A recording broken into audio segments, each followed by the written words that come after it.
ఈ వీడియో ఎవరైతే ఒక కొత్త ప్రోడక్ట్ స్టార్ట్ చేసి కొత్తగా బిజినెస్లోకి ఎంటర్ అవుదాం అనుకుంటున్న వాళ్ళకి బిజినెస్ బిగినింగ్ స్టేజ్లో కొన్ని టిప్స్ పాటించాలి. అందులో ఒక 4 చెప్తాను. అందులో 4వది మట్టికి చాలా important. Tip number 1, modify the existing product.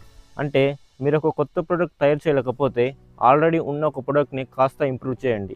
Example, ఇక్కడ ప్లేట్ ఉంది కదా, అది నార్మల్ ప్లేటే, కానీ కొంచెం దాన్ని ఇలా ఇంప్రూవ్ చేస్తే బయర్స్ని ఆకర్షిస్తుంది, కొత్త ప్రోడక్ట్స్ తయారవుతాయి. Tip number 2, affordable price. మీరు ఒకవేళ కొత్త ప్రోడక్ట్ తయారు చేస్తే అది అఫోర్డబుల్ ప్రైస్లో ఉండేలా చూసుకోవాలి. ఎందుకంటే ఇండియాలో ఎక్కువ మిడిల్ క్లాస్ పీపుల్ ఉంటారు. వాళ్ళకు అఫోర్డబుల్ ప్రైస్లో ఉంటే సేల్స్ బాగా నడుస్తాయి. Tip number 3, multi functional product. అంటే మీ దగ్గర ఉన్న ప్రోడక్ట్ ఒక్క పనికి కాకుండా వేరే పనులకు కూడా ఉపయోగపడాలి. అప్పుడు సేల్స్ బాగా నడుస్తాయి. 4 వేరు ప్రొడక్ట్స్ కొనే బదులు ఆ ఒక్క ప్రోడక్ట్ కొంటే చాలు అనుకుంటారు.